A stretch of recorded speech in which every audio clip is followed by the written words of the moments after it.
Es un placer darles la bienvenida a la Fundación Andreani. Nos llena de orgullo poder recibirlos hoy junto a la Fundación Bungibor y Fundación William, en ocasión de la conferencia que brindará en minutos el artista Rafael Lozano Hermer, y que es la tercera que desarrollamos en el marco del programa Presente Continuo.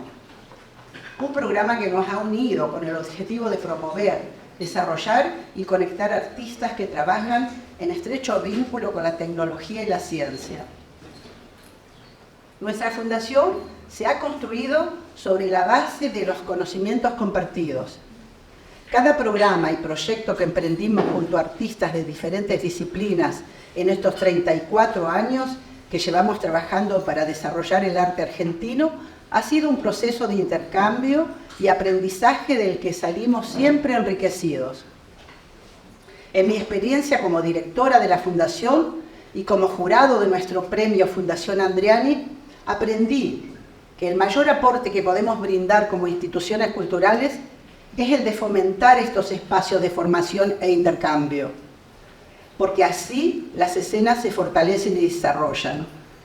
Por eso, cuando Bungibor nos acercó a este proyecto, no dudamos en acompañar y aliarnos en pos de este objetivo que hoy nos convoca en nuestra casa, en La Boca.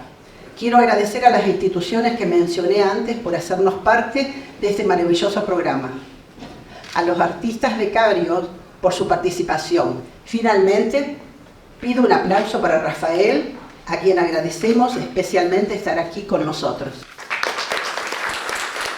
Gracias, María Rosa, gracias por recibirnos, gracias a la Fundación Andreani por apoyar este segmento del proyecto y sumarse y estar parte y ser parte y quererlo, abrazar el proyecto.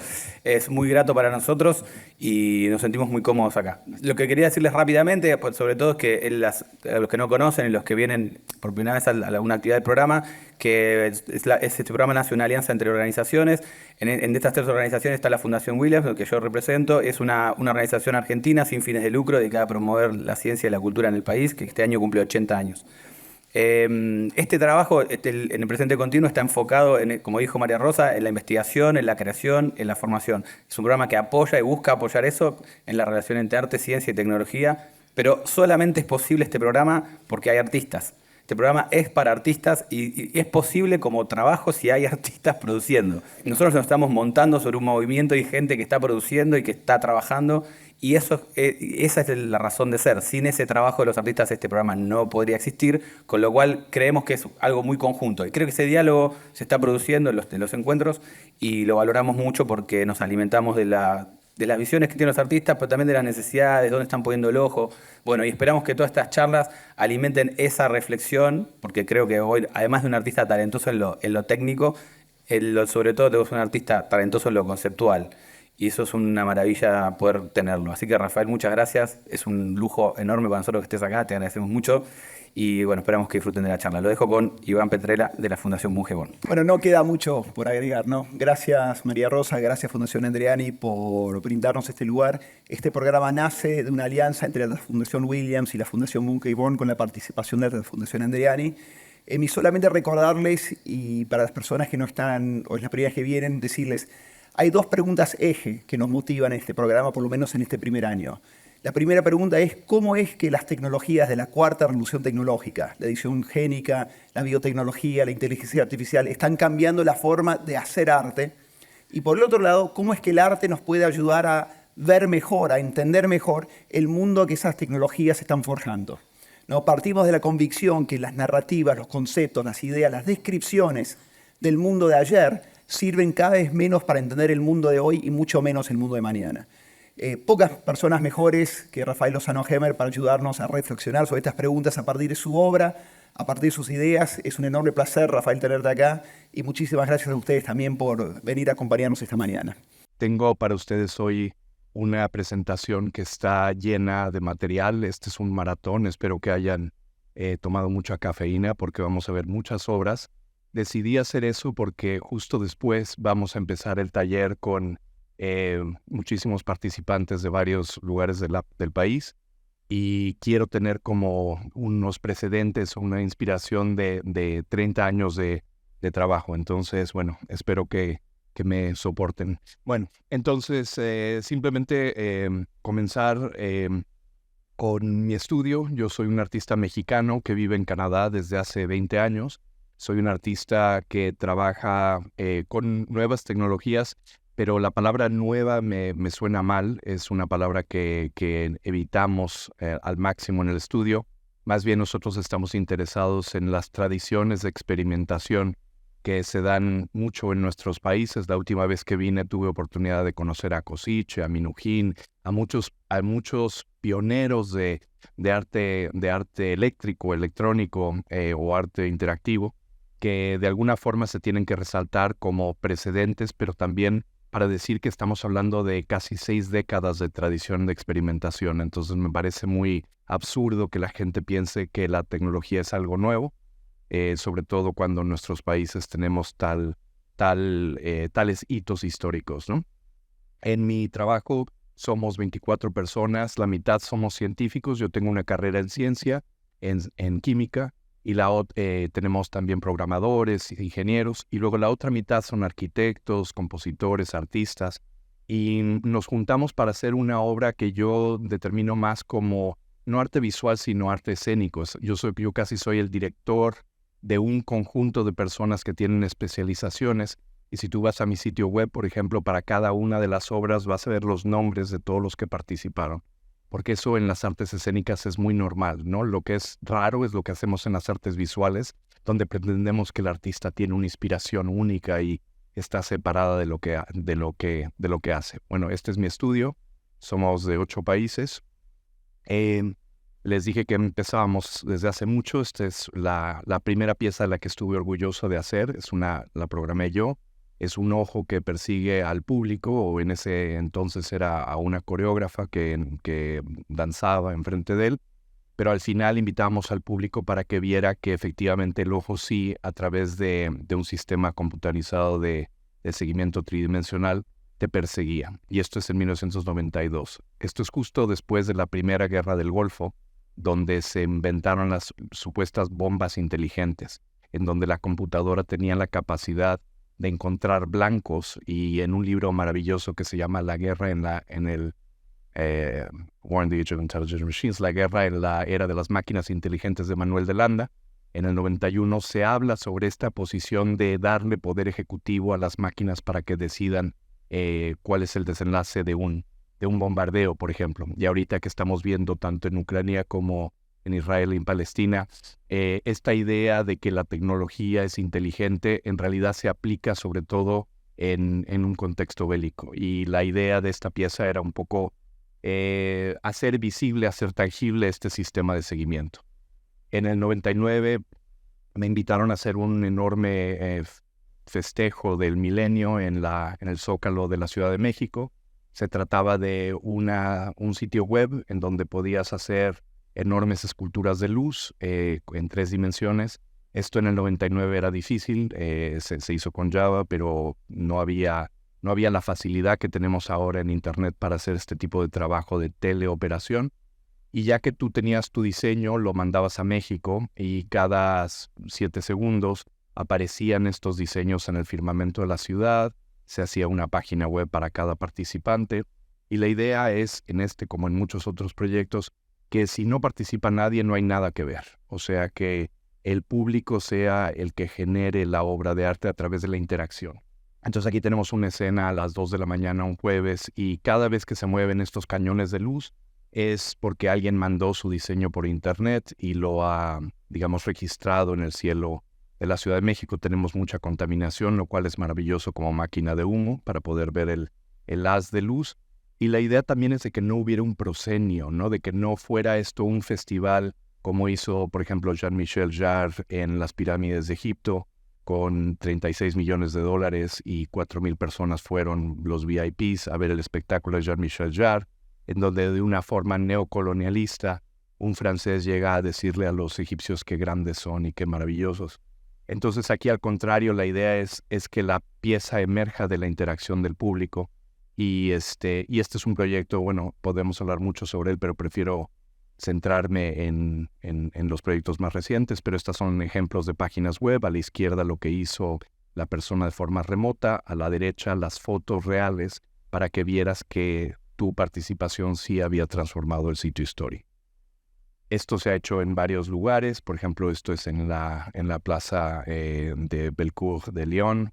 Esta es la versión que hicimos para las Olimpiadas de Vancouver, en donde, uno de los grandes problemas del arte mediático es que van cambiando las tecnologías y tienes que adaptarte a las nuevas. Esto ya no está hecho en Java, sino está hecho con Google Earth, que era un API que daba Google antes para poder controlar Google Earth desde un browser. Esto ya no existe tampoco, pero en fin, tú hacías tus diseños y estos se presentaban en Vancouver, ¿no? Y este tipo de piezas, una cosa interesante sobre el trabajo online es que te da la posibilidad de desintermediar la obra, ¿no? Tuvimos 800,000 participantes en México, en Vancouver fueron 600,000 IPs diferentes llegando al sitio web para controlar estas luces. Rápido les muestro este trabajo de Samuel von Hoogstraten, que fue un discípulo de Rembrandt, que trabajaba la idea de que la perspectiva se podía estudiar con juegos de sombras. Este grabado de 1675 muestra las sombras gigantescas como algo monstruoso o demónico y las chiquitas como algo puro y angelical. Y esta es la pieza que inspira este proyecto del 2001, que se llama Body Movies. Es una enorme proyección de 60 metros por 30 en la fachada del edificio Howard Plain. Es un centro de cines sobre la fachada. Y lo que hacemos es 2 proyectores muy poderosos proyectan los retratos de la gente de la calle de Rotterdam. Y otros 2 proyectores también poderosos están en el piso, creando este wash, o sea, se van desapareciendo los retratos, ¿no? Cuando tú te acercas o te alejas de la fachada, tu sombra crece de 2 metros a 30 metros de altura y puedes elegir tener una incorporación, es decir, puedes solapar tu sombra con el retrato de alguien y hacer como una especie de juego de títere o de marioneta a la inversa, es decir, tú le das un sentido a la foto que está dentro de tu ausencia. Y con este proyecto vimos cosas formidables, o sea, durante las semanas que duró, todas las noches esto se encendía y llegaba la gente. Los fines de semana había muchos niños que jugaban y pisaban a sus maestros o a sus papás. Un señor en su silla de ruedas hizo su sombra de 30 metros y aplastó a toda la gente en la plaza y derivó mucho placer. La gente bailaba. Los martes tenías metadona en la iglesia colindante. Se venían todos los adictos a hacer sus bailes. Entonces es una idea de trabajar el arte interactivo desde una interfaz intuitivo, ¿no? Algo que todos conocemos, sabemos cómo funcionan las sombras, todas las culturas tienen un teatro o unos títeres de sombras y también lo hacemos en nuestras casas.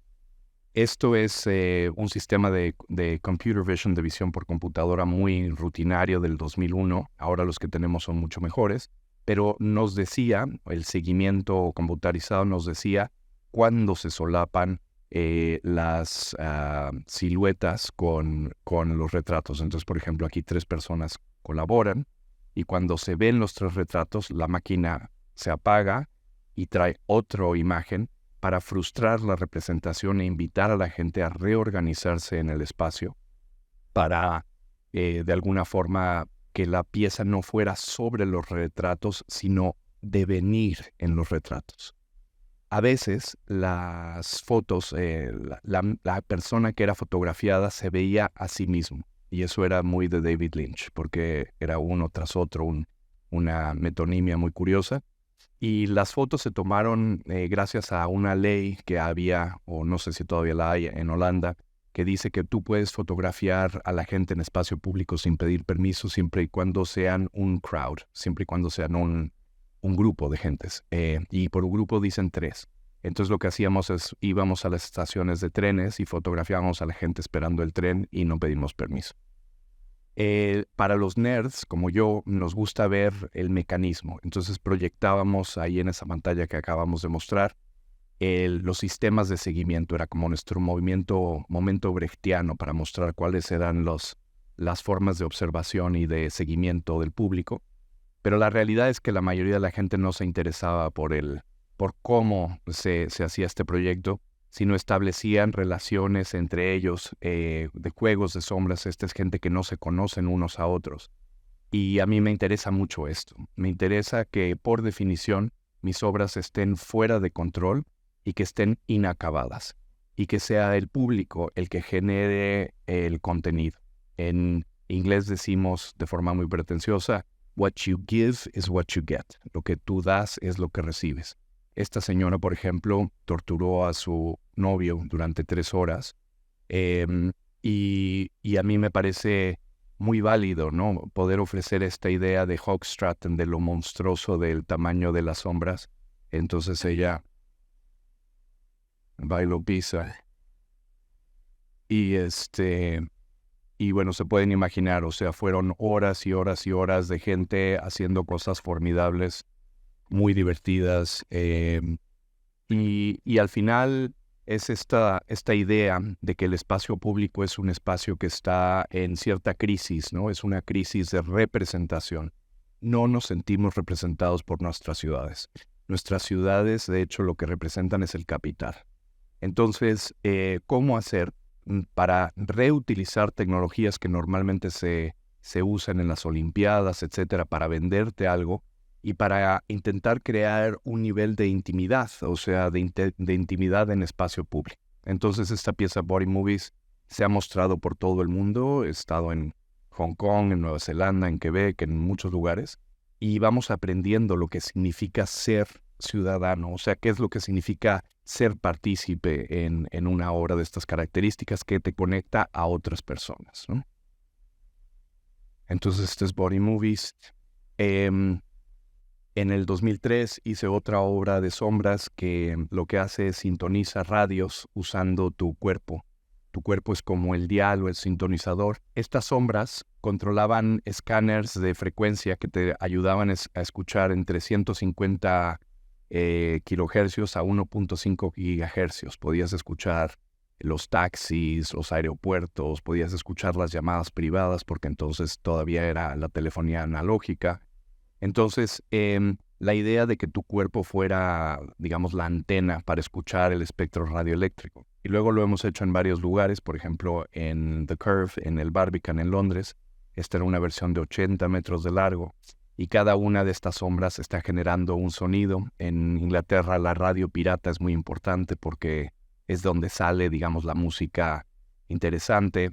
En México la radio pirata se asocia, por ejemplo, a comunidades indígenas que quieren establecer lazos interconectivos, pero obviamente hay reglamentaciones sobre quién tiene acceso al espectro radioeléctrico y son solo las corporaciones y los gobiernos, ¿no? Entonces, este es como una especie de reclamo del espacio radioeléctrico como una parte del espacio público, ¿no? ¿Quién tiene acceso y cómo podemos visualizar? Esto, de hecho, está en cronología, así que si ven que vamos en el 2004, se pueden imaginar que nos queda mucho tiempo. Esta es una obra que usa un algoritmo de autómata celular, que es un algoritmo no lineal que normalmente vemos en puntitos negros y blancos, solo que este algoritmo we seeded, le damos una semilla y empieza a generar movimientos en las botellas de caguama, de cerveza. Entonces, el algoritmo que elegimos es uno que simula muy bien cómo son las conexiones neuronales del cerebro. Entonces, este es un cerebro muy estúpido de 30 células hecho con botellas de cerveza indio. Esta es otra obra con elementos que giran. Estos son unos cinturones, son cinturones militares. Cuando tú entras al cuarto, tienes todas las hebillas de los cinturones se giran para seguirte.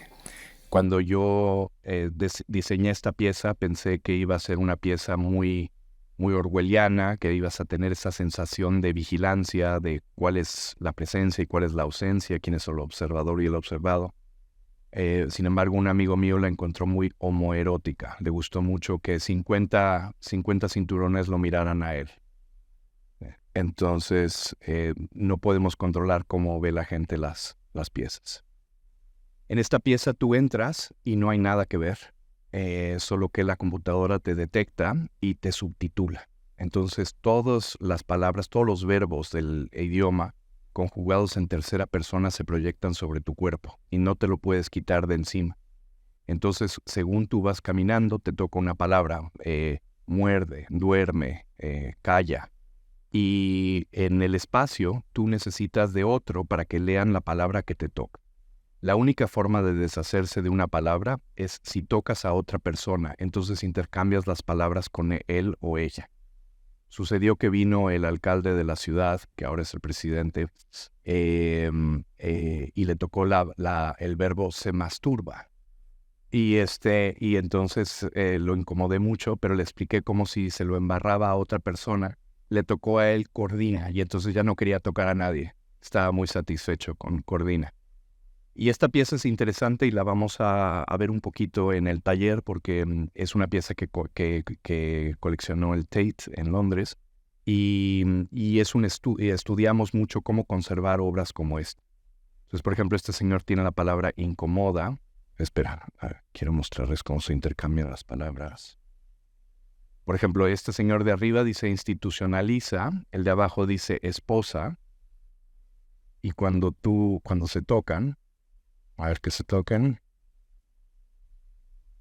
la palabra migra a la otra persona y a él le toca otra, guiña.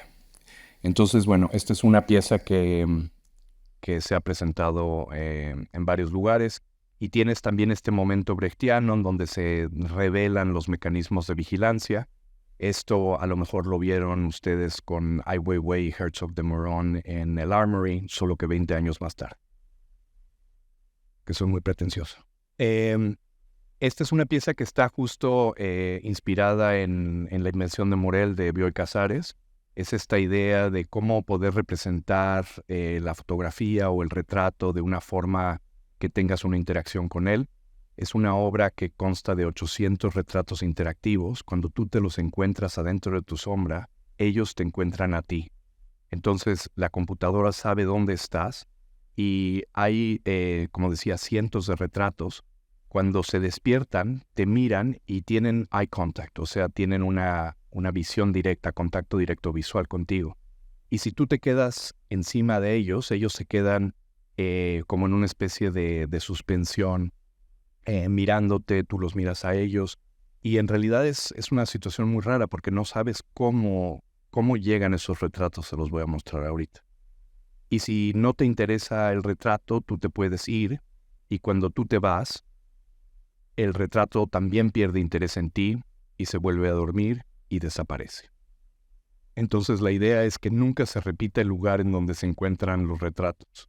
Y a veces, una vez más, encuentras esta violencia, ¿no? Violencia con la imagen, que me parece interesante para el espacio público.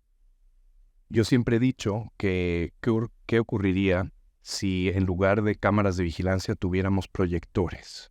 ¿Qué ocurriría si cada cámara de vigilancia fuera un proyector y nos surtiera imagen en lugar de robarnos? Y creo que eso haría como unas situaciones de conexión y de experiencia compartida que harían más comunidad. El sistema son unos proyectores robóticos que están controlados por un sistema de seguimiento que no solo determina dónde está la gente, sino predice dónde van a estar en el futuro. Entonces, por ejemplo, a ver si podemos verlo aquí. Esta es la camarita, la gente va caminando, pero el sistema ve la trayectoria y esta cruz de aquí nos indica más o menos dónde puede estar la persona en el futuro. Y eso es útil porque, por ejemplo, si alguien está caminando, no queremos que el retrato venga a él, queremos que la persona venga al retrato. Por ejemplo, aquí la computadora dice, aquí viene alguien, le pongo un retrato en el camino para que se lo encuentre. Y este tipo de proyectos son proyectos, complicados, pero también tienen una parte de comunidad. Estas son las 800 personas los voluntarios que formaron parte del proyecto. Esto se hizo con videoastas locales que hacían las grabaciones y le pedimos a la gente que en realidad hicieran lo que les diera la gana. Lo único que les pedimos es que en un momento dado vieran a la cámara. Y ese es el momento que nosotros lanzamos cuando tú los recubres. La mayoría de la gente, o sea, hace sign language y baila, etcétera. Son ingleses, así que se quitaron la ropa. No sé por qué, pero les gusta mucho a los ingleses quitarse la ropa en espacio público. Pero luego también había temas políticos, gente que decía, por ejemplo, este participante dice, me mira usted porque no soy sin techo. Entonces, bueno, pues este control del contenido es algo que está basado en lo que ellos mismos hacen, ¿no? En el 2006, cuando todavía tenía pelo, hice esta obra que se llama Almacén de Corazonadas. Aquí estoy grabando mi corazón usando este foquito de tungsteno. La computadora graba mi corazón y lo manda al primer foquito de un grupo esto se llama La Constancia en Puebla, en México.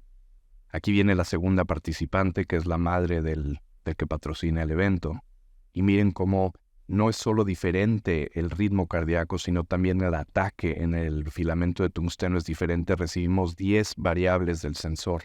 Este es un sensor muy parecido al que te encuentras en un gimnasio. ¿Okay?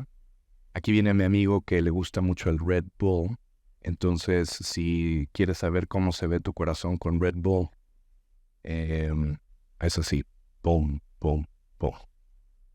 Y ahora, una vez más, cada nueva grabación empuja las precedentes una posición. Entonces vamos como moviéndonos. Este es el curador que piensa que vamos a electrocutar a todo el mundo.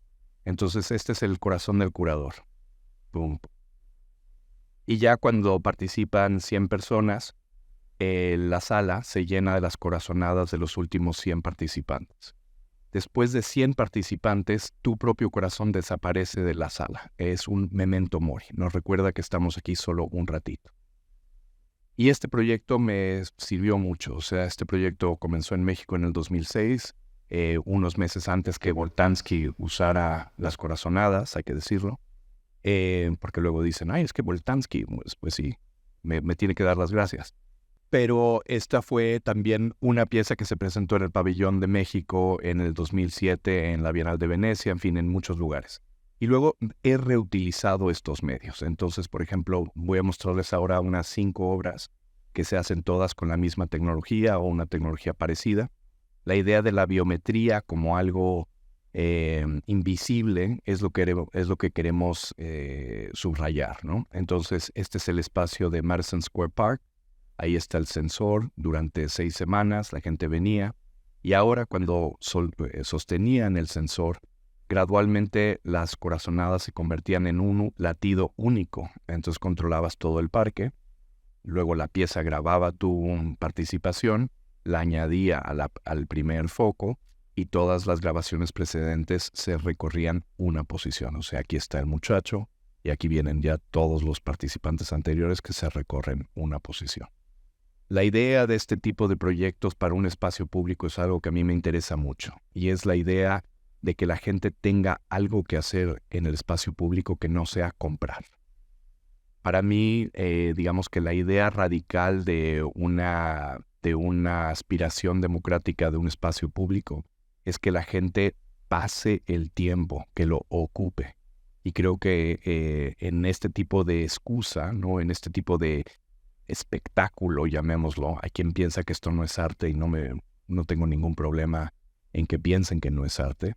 Pero la idea, para mí, el éxito es lograr que una diversidad de gentes que vienen de realidades dispares tengan una experiencia compartida. Y eso lo vamos a ver una y otra vez. Esta es también corazonadas, pero esta es un tanque de agua. Y lo que hacemos es convertimos las corazonadas en golpes en estas fuentes y luego el show de luz es la intersección de las corazonadas de varias personas.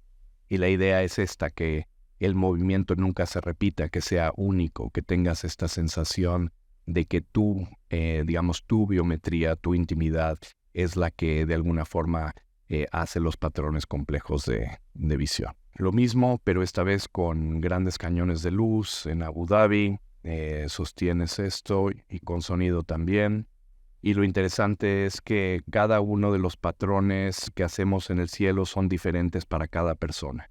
Entonces tienes como una posibilidad de hacer una relación con la luz muy diferente.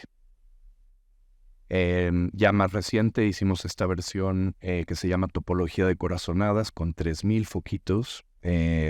Yo detesto la luz LED, la luz de los diodos electrónicos, y siempre dije que nunca trabajaría con ellos, pero ahora ya trabajo con ellos. Lo que no me gusta de la luz LED es cómo cambia colores. Me hierve la sangre cuando veo el magenta seguido de un verde y luego un amarillo. Es como si no hubiéramos leído a Joseph Albers.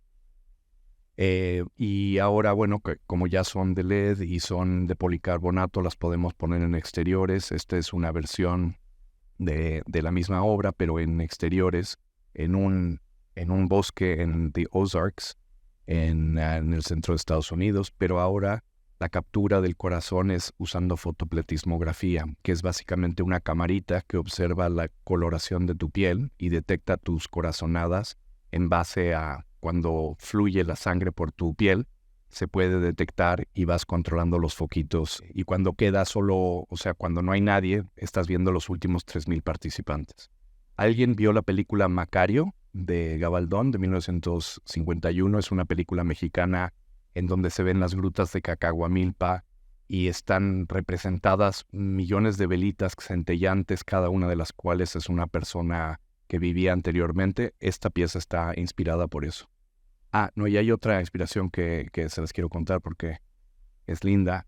Mi esposa, cuando hice esta pieza por primera vez, mi esposa estaba embarazada de gemelos y me enteré que el ultrasonido te permitía escuchar el latido del bebé. Y como soy nerd, pedí 2 máquinas ultrasónicas para escuchar simultáneamente el corazón de la niña y el corazón del niño, y eran totalmente diferentes. Hacían unas conexiones rítmicas que parecían Steve Reich o Glenn Branca o Philip Glass, un sonido. Entonces la idea de estos proyectos era cómo hacer un coro de todos los corazones, ¿no?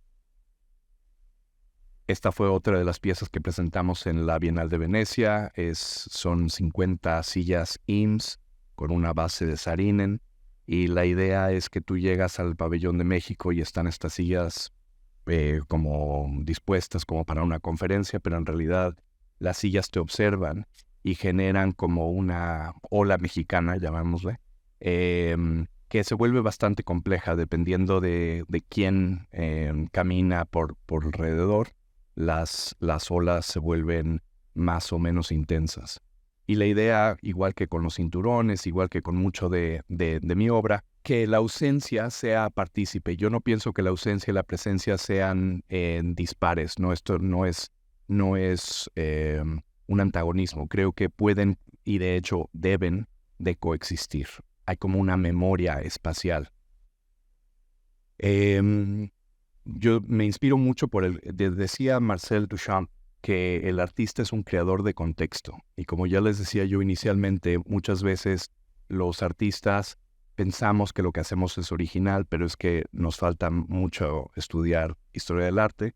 En México teníamos a los estridentistas. Estos eran poetas que fueron los responsables en traer la primera radiodifusión en México.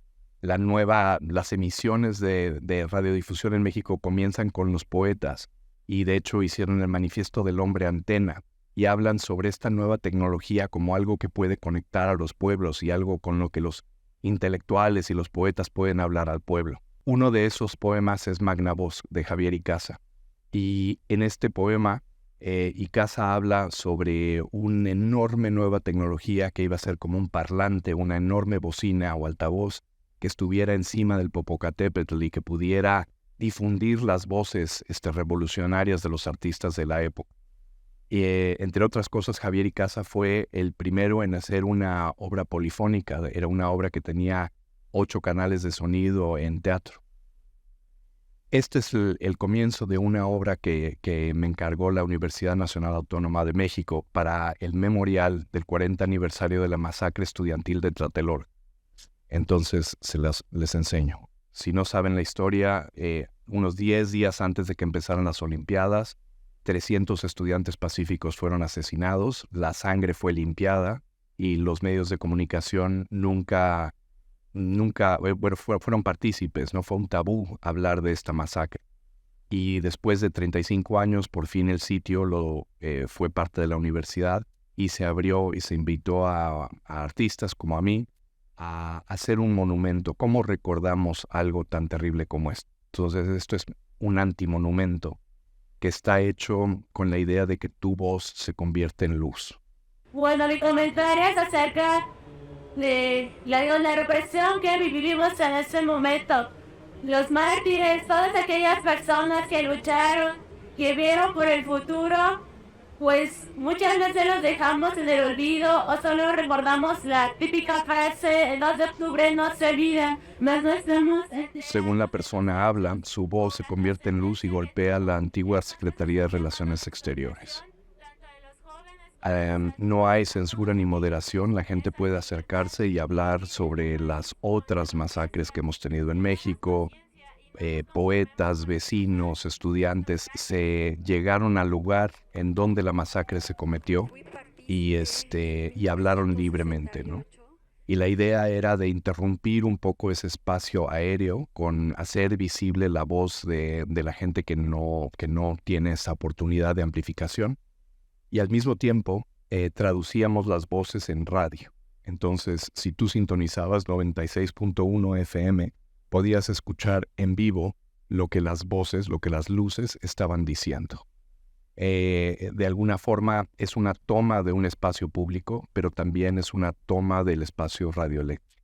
Casualmente, en la reunión que se iba a efectuar aquí el 2 de octubre, casualmente no me dieron permiso en mi casa de venir y no sé, a lo mejor por eso estoy ahorita participando de mi experiencia. Me emociona bastante esta situación y no sé, actualmente estamos viendo que es necesario que sigamos luchando, participando y no cejar en esta lucha. Y durante la pieza tuvimos, por ejemplo, alguien que dijo: mi nombre es tal y estoy aquí para decirles que yo soy hijo de uno de los soldados que asesinaron a la gente y yo soy una nueva generación y estoy aquí para pedir perdón.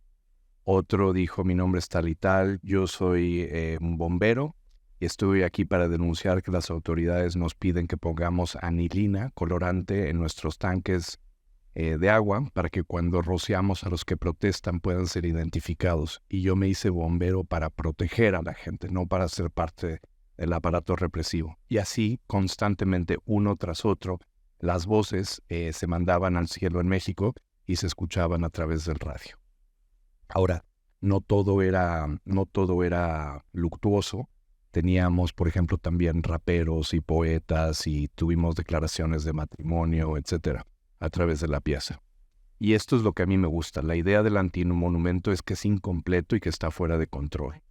Y en piezas como estas, la idea, la responsabilidad de tomar el control y expresarte en un espacio público es algo a lo que no estamos acostumbrados en México. Y me imagino que aquí igual. En México tenemos el dicho de que en México no hay censura hasta que te matan. Entonces, pero afortunadamente este espacio, el espacio donde se hacía esto, es parte de la Universidad Nacional Autónoma. Entonces ahí sí puedes hablar. Como era un proyecto de radio, si nadie estaba participando, lo que hacíamos, teníamos que llenar las ondas. Entonces usábamos el archivo de los intelectuales del 68, de música, de poemas, de supervivientes que hablaban y podías escuchar sus historias. Y me gusta mucho la idea de performear el archivo, que el archivo no sea algo nostálgico o necrofílico, sino que esté vivo y que sea reinterpretado en el conjunto con pues, las propuestas actuales, ¿no? Entonces, este es uno de varios proyectos de los que yo siento que el arte puede ser útil, que tienes como un vehículo a través del cual se pueden cambiar opiniones, ¿no? Siempre he dicho que mi trabajo es tan grande como mis inseguridades. Este es el globo más grande del mundo, el globo esférico más grande del mundo. también digo que ahora voy a psicoterapia, así que hago cosas chiquitas, pero en el 2010 estaba particularmente inseguro. Entonces este globo lo usamos en Melbourne para hacer un sol artificial en la noche. El globo está proyectado por 5 proyectores a la redonda y utilizamos, no es video, es todo algoritmos generativos. Entonces tienes Reaction Diffusion, Navier-Stokes, Voronoi, Perlin Noise, Fractal Flames, muchos tipos de algoritmos que te simulan la superficie solar. Y como no es un video, esto puedes hacer varias cosas con él. Por ejemplo, los globos, si tú ves esto y dices, bueno, pusieron un globo y le proyectaron en el sol. Lo que pasa es que proyectar sobre un globo es muy difícil porque los globos, they sway o sea, siempre están moviéndose un poquito. Entonces lo que hicimos es, con unas cámaras, seguíamos dónde se movía el globo para luego que la computadora hiciera un match, un mapping con el movimiento del globo. Entonces parece muy fácil, pero no es muy fácil. Y como no es un video, es interactivo. Entonces el sol tiene 11 estaciones y tú puedes cambiar los algoritmos que representan al sol. Esta caricia que ven en el iPad está cambiando las texturas del sol en tiempo real. Lo que pasa es que este sol es un fraude porque no calienta, pero es un sol que tiene 100 millones de veces más chico que la Tierra. Y si tú haces ese ejercicio con la Tierra, terminas con una canica. Entonces es muy bonito ver la insignificancia de nuestra escala. Y quiero mostrarle unas cosas, porque aquí hay nerds, ¿verdad? ¿Cómo se dice nerds en español? ¿Cómo? Nerds. En España dicen empollón. No, ñoño suena que comes pan blanco. No. Les quiero mostrar para los nerds. Este es el sistema de calibración. Entonces pueden ver cuánto se mueve el globo. De hecho, hay muchísimo movimiento y eso es lo que corregimos con Computer Graphics. Y luego hemos hecho otras versiones. Esta es una versión de este proyecto, pero en 3 dimensiones con 28,000 LEDs en una proyección volumétrica. Desde luego inspirada en Morellet, en Soto, en Carlos Cruz Diez, sobre todo en abstracción geométrica latinoamericana, pero con sus variedades. Esta pieza, por ejemplo, no está colgada como Jesús Rafael Soto en una cuadrícula, sino está hecho con un patrón de Fermat. Tienes estos LEDs que animan la turbulencia del sol. Y una de las cosas interesantes de trabajar con este tipo de luz es que funciona en el día también. O sea, ustedes lo están viendo ahí ya con luz y puedes una vez más cambiar las cosas. Este es un proyecto que se hizo entre 2 museos, el Museo Nacional de Bellas Artes de Quebec, que es lo que están viendo, es un edificio de Coolgaz, y otro museo en Corea que se llama el Amore Pacific Museum of Art. Y cuando vieron la obra, los coreanos me dijeron, Rafael, lo sentimos mucho, pero no podemos exhibir esto. Y digo, ¿pero por qué? Y dice, porque para nosotros una pelota roja es Japón. Y entonces les dije, no se preocupen, el color real del sol es azul y blanco y violeta. Y esto es real. El color más caluroso es el azul, es 11,000 K, ¿no? El color más frío es el rojo. Nosotros pensamos que el sol es rojo y anaranjado porque vemos las fogatas y leímos a Dante Alighieri. Pero de hecho los colores reales del sol están en temperaturas muy calurosas en los azules y en los violetas. Entonces cuando les mostré el sol azul, quedaron muy contentos. Entonces es como esta idea de pivoting, ¿no? De que pues un concepto puede adaptarse a diferentes escenas. Y este es el tipo de arte, por ejemplo, que podemos hacer para mantener a mi estudio. Yo tengo varias fórmulas, ¿no? Una fórmula es más a través de galerías o de venta de obra en este tipo de encargo, pero también una economía más tipo teatral, en donde haces unas exposiciones, cobras un dinero y luego desaparece la obra. Y luego en el taller vamos a hablar mucho de eso porque estaba leyendo los currículums de los participantes del taller y muchos son grandes artistas. No sé cuánto puedo aportar en eso, pero lo que sí puedo aportar, una vez alguien me dijo, tú eres el artista de los presupuestos. Y era un insulto, pero a mí me gustó mucho. Dije, sí, porque a mí me interesa mantener operaciones y ser independiente y autónomo. Entonces me encanta hablar de dinero porque es un gran tabú en el mundo del arte. Bueno, y no sé si ven, pero casi todas mis obras ves los precedentes. O sea, tienes lo que decía de Duchamp del contexto, ¿no? Tú tienes que hacer tu propio contexto. Tienes no que pretender que lo que haces es nuevo, sino quieres hacer enlaces con lo que ya existe. Bueno, seguimos. Otro sol, este es un sol plano. Bueno, en el 2010 nos invitaron a hacer una intervención en la playa de Santa Mónica para un festival. Ven ustedes ahí dos risers, o sea, dos escenarios chiquitos como de DJ. Adentro de cada uno de esos escenarios hay una caja de arena. Y en esa caja de arena, tú metes tus manos en la caja de arena y la cámara te captura y lo proyectamos sobre la playa. Entonces la gente en la playa puede ver lo que sucede en la caja de arena. Del mismo modo que tenemos otra cámara que está grabando a la gente en la playa y que manda sus imágenes. ¿Ven ustedes esos puntitos negros? Esa es la gente en la playa.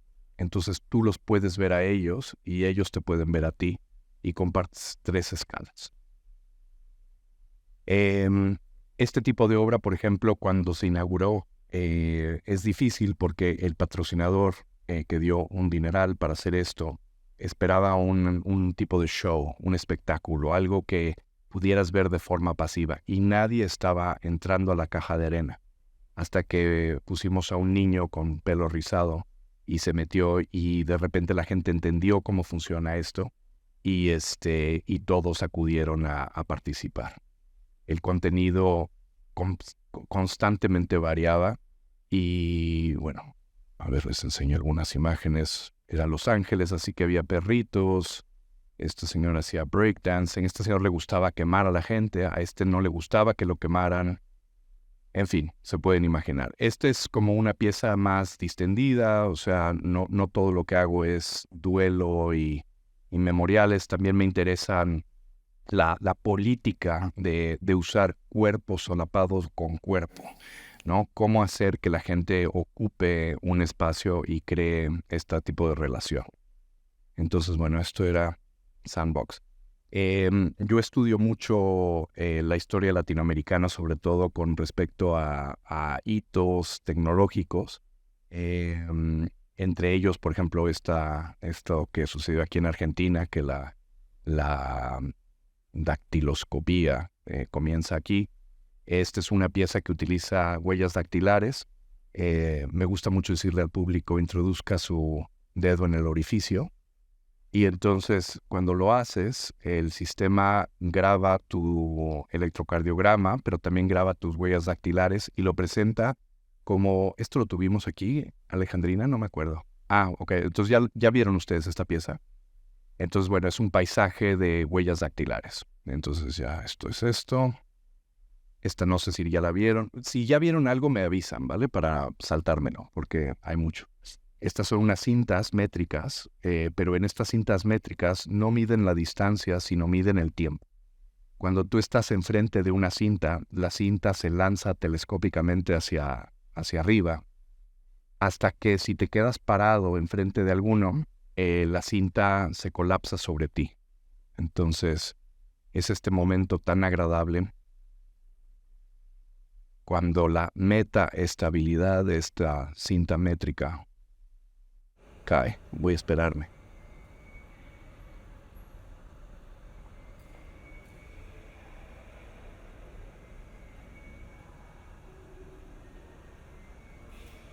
Y por fin se cae sobre ti. Y este momento absurdo, ¿no? de la caída, de la medición, está hecho con un sistema de seguimiento. Lo único que hay que ver aquí es cómo se colapsan, luego se rebobinan y vuelven a salir. Pero si no hay participantes, se quedan todas como en su sitio. Y la pieza imprime cada minuto cuántas horas han perdido la gente en mirar a las cintas métricas. Entonces, más o menos te va diciendo cómo funciona. Bueno, me interesan los retratos. Un retrato biométrico de la gran Omara Portuondo. para la Bienal de Venecia, de La Habana, me dicen que, o sea, que llevara todo ya hecho.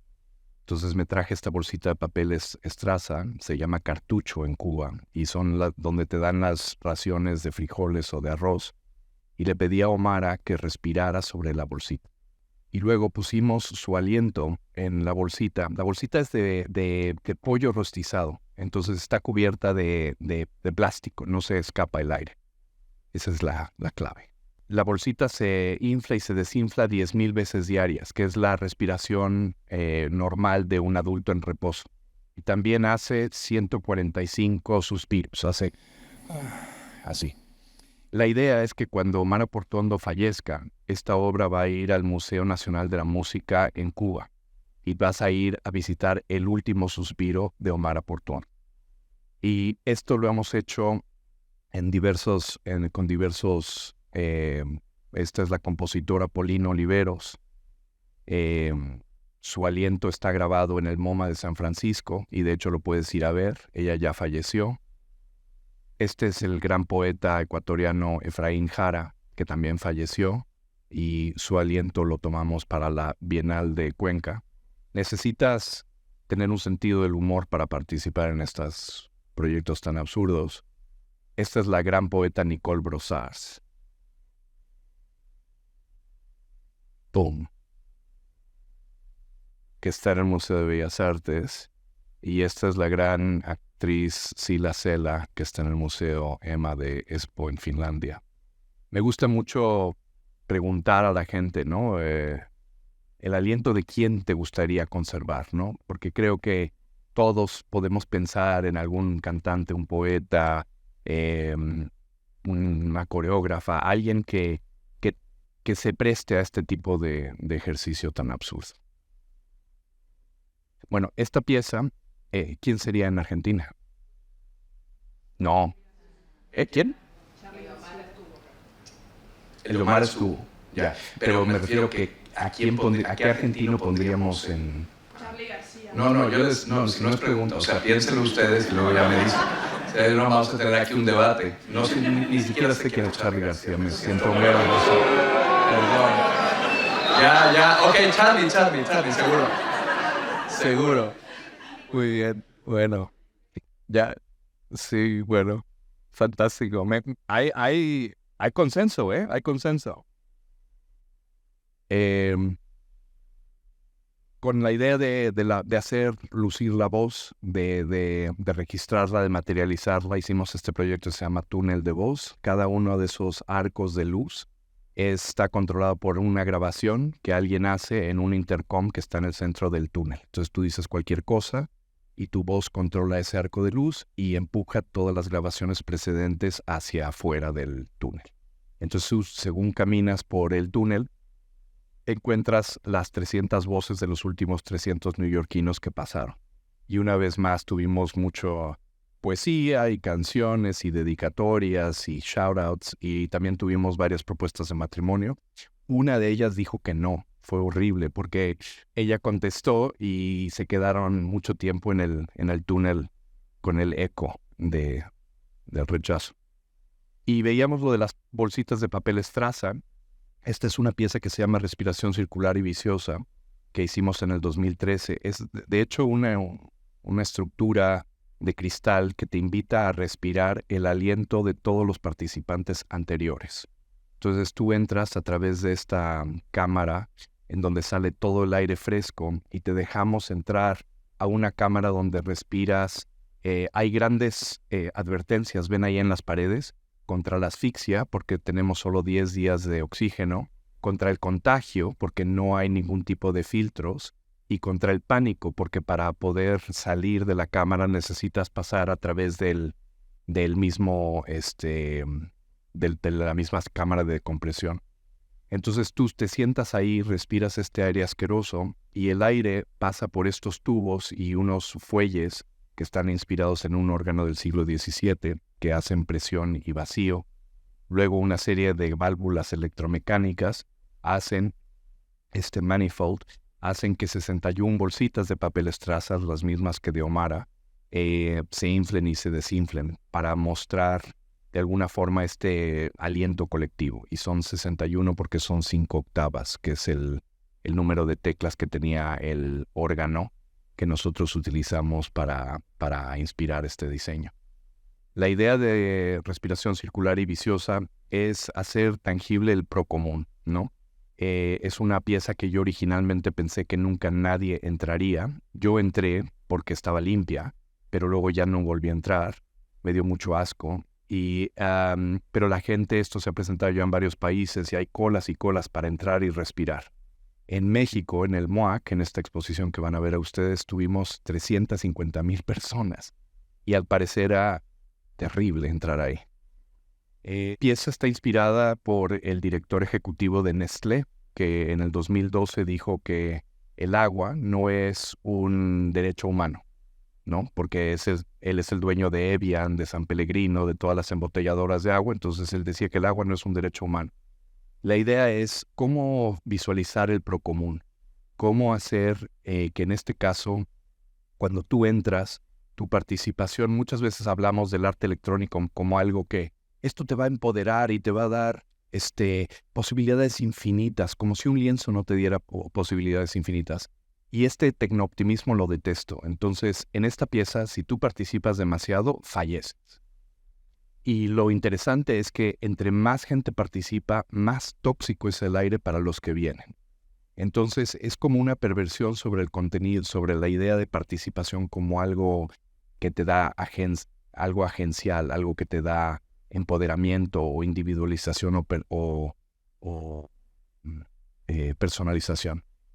Y esta pieza ahora, yo creo que después se iba a abrir esta pieza en el MoMA de San Francisco en abril del 2020.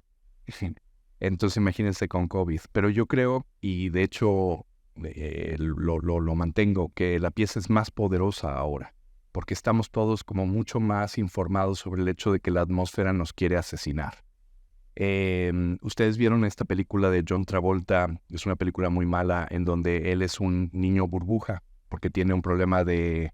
Bueno, no la vean, es muy mala, pero él no puede salir porque tiene una inmunodeficiencia y vive en este globito, ¿no? Bueno, pues los 8,000 millones de habitantes de la Tierra somos John Travolta. Estamos compartiendo un medio ambiente que se está acabando, ¿no? Y de alguna forma esta pieza es un reclamo para conocer los límites de ese tipo de... No tomar la atmósfera for granted, como se diría en español. Sí, darla por dada. Empaquetamiento de esferas es una obra que comienza con esa esfera negra. Esa es una esfera más o menos de este tamaño. Está impresa en porcelana y son todas las obras de Richard Wagner, cada una tocando en una bocina diferente. Hay 110 bocinas en esa esfera negra. Y si tú pones tu oreja, puedes escuchar las diferentes composiciones de Wagner. Entonces, esto que empezó como un chiste, o sea, tener toda la obra de Wagner, la totalidad de su creación en una pequeña esfera, y luego empezamos a hacer otros compositores. A su derecha está Hildegard von Bingen, que está impresa en latón. Luego está Mozart con 575 composiciones, Koretsky con 150, y a la izquierda está impreso en aluminio Karl-Heinz Stockhausen con 280 composiciones. Y la idea de estos proyectos es tener la idea de la bocina como píxel, es decir, que la cacofonía no es una, sino son muchas, son universos. Si tú escuchas a Hildegard von Bingen, la música es coral, es polifónica. Si tú escuchas a Karl-Heinz Stockhausen, son chispas, ¿no? Es algo eléctrico. La esfera más grande que hemos hecho hasta ahora fue la de Schubert, porque él hizo 993 composiciones y fue la más grande que podíamos hacer en 3D printing. Entonces esto les da un ejemplo de cuántos canales de sonido esta cosa tiene. Y fue muy difícil encontrar todas las composiciones de Schubert. Ahora, hay un compositor que fue más prolífico que Schubert. ¿Saben quién es? ¿Bien? Charly García. Johann Sebastian Bach. Bach hizo 1124 composiciones y 1124 composiciones no nos cabían en ningún tipo de 3D printed sphere. Entonces lo que hicimos es lo invertimos. Hicimos una habitación circular para que te introdujeras en ella y tienes los 1124 o 128 bocinas. Cada una tiene una composición diferente. Y es una experiencia, obvio en video es terrible, pero en vivo es peor, porque se solapan todos los sonidos y te dan una sensación de plano, de ser plano, porque no tienes constancia todas las bocinas están a la misma distancia de tus orejas. Y poco a poco hay una serie de movimientos en donde se van apagando las bocinas y se queda solo una, y entonces puedes escuchar una composición en individual. Detrás está 12 kilómetros de cable. Esta parte iba a ser cubierta. Y le dije al museo, no la cubras porque es bellísima. O sea, que la gente vea el suplicio que es esto. Y hay un sistema de seguimiento donde se ven unos eclipses geométricos que son los que hacen que la música vaya encendiéndose y apagando, y siempre es una composición diferente la que sobresale. Este proyecto se presentó en el MoMA de San Francisco. Hicieron una cosa que me gustó mucho y les comparto un tip. Pusieron una cola, y en el momento en que pusieron una cola, la gente hacía la cola. Y no solo hacía la cola y esperaba 2 horas para entrar 2 minutos a la cámara, sino que además hubo un estudio informal que decía que entre más esperaban, más les gustaba la pieza. Y eso en inglés se llama Sunken Cost Fallacy, significa que has invertido ya tanto tiempo que no vas a ser el listo que diga, pues es que perdí 2 horas en esta estupidez. Vas y te metes y dices, eso fue maravilloso, me cambió la vida. Entonces pongan colas, eso nos lo enseñó Kusama. Bueno, Pabellón de Ampliaciones es una obra que hice con un artista polaco que se llama Krzysztof Wodiszko. Wodiszko creció en la Polonia comunista, en donde había una serie de lineamientos, de reglas sobre cómo podías o no reunirte en espacio público. Las asambleas estaban prohibidas. Entonces, ellos en el libro, en el manual comunista, te dice a qué distancia tienes que estar de otra persona y por cuánto tiempo hasta que tu contacto se ve como sospechoso. Entonces esta pieza no sigue a la gente, sigue la distancia entre la gente y te va haciendo una catalogación de si esta conexión es sospechosa o no. Y luego tenemos en archivo todas las relaciones de todas las parejas que estuvieron en el espacio público proyectadas en la parte posterior. Y esta es una obra como para una vez más materializar. Los sistemas de vigilancia normalmente son chiquitos o son automatizados, los ves en una pantalla pequeña.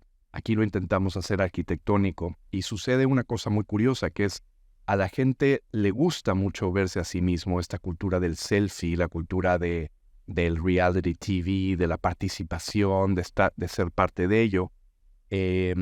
Pero al mismo tiempo esta obra tiene la parte más tétrica, más de una vigilancia imposible de eliminar, ¿no? Esta pieza es una pieza que les quiero contar. Si ustedes conocen la historia, en el 2015, 43 estudiantes de 17 a 21 años en la ciudad de Ayotzinapa, en Iguala, en Guerrero, Ayotzinapa, fueron capturados y mandados a los Guerreros Unidos, un cartel de drogas que supuestamente los asesinó. Pero todas las informaciones que nos daba el gobierno, incluso el actual, sobre quién fue el verdadero culpable, no estaban claras. Todas las pruebas forenses, entre ellas de equipos argentinos que han ido a México para estudiar, demuestran que la historia oficial no es la que realmente sucedió, ¿no? Y poco a poco vemos que pues fueron los militares, que fueron los policías, etcétera, ¿no? Pero cuando yo escuché esto en Canadá, donde yo vivo, yo dije, bueno, nosotros usamos inteligencia artificial mucho, esto es en el 2015, para hacer reconocimiento facial. Entonces, en esta pieza, entrenamos al sistema de inteligencia artificial con las imágenes de los 43, y cuando tú te presentas, hace un cálculo, te mide la distancia del mentón, la separación de los ojos, etcétera, y te compara con los 43 estudiantes. Entonces, cuando ya termina de hacer sus cálculos, te dice, usted se parece más a, por ejemplo, Martín Getsemani García. Y te dice el sistema, nivel de confianza, 17%. Resultado, estudiante no encontrar. La idea de este proyecto es que la búsqueda de los muchachos continúe. De alguna forma es como un juego de conmiseración, ¿no? De que tú mismo puedes ser el siguiente, por un lado, pero también que la búsqueda es fraternal, que estás conectado, que tú eres continuidad con ellos. El proyecto no es una obra de arte, es más bien una campaña. Tú te puedes descargar el software gratis de mi estudio y lo hemos puesto en más de 100 universidades, escuelas, museos, fundaciones, bibliotecas en todo México y en varias partes del mundo. La idea entonces es que la búsqueda continúe, por un lado, para hacer eco, pero también el generar ingresos. Cada vez que esta pieza se exhibe, nosotros pedimos que se done una cantidad a los familiares de los desaparecidos, ¿no? Porque dejaron hijos, dejaron familia, etc. Y este dinero, se dedica para ellos. Y otra cosa que es interesante de este proyecto es que de hecho todos mis proyectos están en código abierto. Puedes bajarte el software y hacer tú tu propia versión. De hecho, hoy, aquí en Argentina, voy a conocer a los directivos del Banco Genético, porque tenemos la intención de hacer que este software funcione para otros tipos de situación de justicia histórica. Entonces, lo que me estoy imaginando es un sitio web en donde tú puedes ir y tienes acceso a, por ejemplo, en Canadá se han desaparecido 1,000 mujeres indígenas en los últimos 10 años. Entonces tienes como esta herramienta para poder verte a ti mismo en ellos y de alguna forma, si eso sucede en Argentina con sus 10,000 desaparecidos o no sé cuántos son, 30,000 desaparecidos, tengas esta posibilidad de tener una conexión que luego te lleve a ver el índice de abuelidad, ¿no? Que puedas poder saber si efectivamente eres de esta familia. Entonces, es algo que quiero trabajar también en el taller, es algo que deseo hacer, no para Argentina, sino para como una herramienta donde invertimos la forma en la que buscamos, en lugar de buscar culpables, buscamos víctimas, ¿no? Los culpables sabemos quiénes fueron. Salvo algunos votantes en Argentina que no saben quién fue. Esperemos que me equivoque. Esta es una obra es una fuente. Es una fuente que cuando te acercas y la observas, la fuente escribe poesía con agua. Se llama Nombras el agua. La poesía es de Octavio Paz. Es un poeta mexicano que escribió sobre el momento en donde declamamos poesía y la poesía se convierte en atmósfera y luego tú respiras la poesía. Entonces ahorita la están viendo en inglés, pero se va a presentar, obviamente también está en español. En fin, me quedé mal. En México, como en muchos otros lugares, se representa a la voz con volutas, ¿no? Con banderolas. Estas son volutas que siguen una turbulencia y me interesaba saber cuál era la forma de estas volutas. Entonces trabajamos con la Universidad Auburn y NYU en Estados Unidos para hacer tomografía láser y distinguir cuál era la densidad del hálito que decimos en español. Y estas son las rebanadas de densidad de las palabras según se van diciendo. Entonces, la tomografía láser nos da las rebanadas y luego esto con fotogrametría hacemos un modelo tridimensional y lo imprimimos en 3D. Entonces, esta es la forma que tiene la palabra. Es un speech bubble, un globo de diálogo, en donde capturas la forma única. Si la misma persona dice la misma cosa, la forma va a ser totalmente diferente. A veces digo que la primera palabra que imprimimos en 3D es la palabra fuck, porque me gusta que el tamaño de tu voz sea el tamaño de tu mano para poder arrojarla. Sin embargo, la realidad es que es la palabra francesa o, porque la primera frase que hicimos es au clair de la lune, que es esta que ven ustedes aquí. Y el tiempo va de la izquierda a la derecha. La derecha es donde está la boca. Y esto todo es lo que sale de tu boca según hablas. Entonces es hacer tangible el hálito. Y como es una pieza tridimensional, volumétrica que yo no toqué, o sea, esto es impreso en 3D, les llamé a mis galerías y les dije, ya soy escultor. Y entonces, lo que puedes hacer es, puedes incrementar la escala de esto. Entonces estamos haciendo ahora un homenaje a un compositor canadiense que se llamaba R. Murray Schafer, que acaba de morir, con esta enorme voluta que dice Listen to the world, escucha al mundo. Este es el que inventó la palabra paisaje sonoro. Y es una pieza que a mí me gusta mucho porque no tiene internet, no tiene electricidad, tú la pones y te tomas tu cóctel. Asamblea redundante, ¿cómo vamos de tiempo? Voy a acelerar un poco para poder tener preguntas. El nigromante era un poeta mexicano que fue el primero en quitar las iglesias a la iglesia católica y convertirlas en escuelas públicas. Él abogó porque las mujeres votaran. Era un personaje muy interesante. Él dijo que Dios no existe, que los seres de la naturaleza habían sido creados por sus propios medios. Y esto lo dijo 20 años antes que Darwin y 50 antes que Nietzsche. Entonces la familia del nigromante, que se interesaron porque me interesaba él a mí, me dieron su máscara mortuoria y me dijeron que yo podía hacer lo que quisiera. Entonces, en su casa, donde él nació, hicimos una pieza que se llama Sesión con el nigromante, en donde pasas a visitar la máscara luctuosa y se presenta así en un pequeño podio. Cuando tú te acercas, la máscara está iluminada en blanco.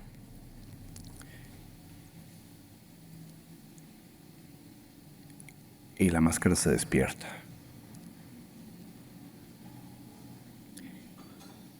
Los muertos no hablan. Y te dice, los muertos no hablan.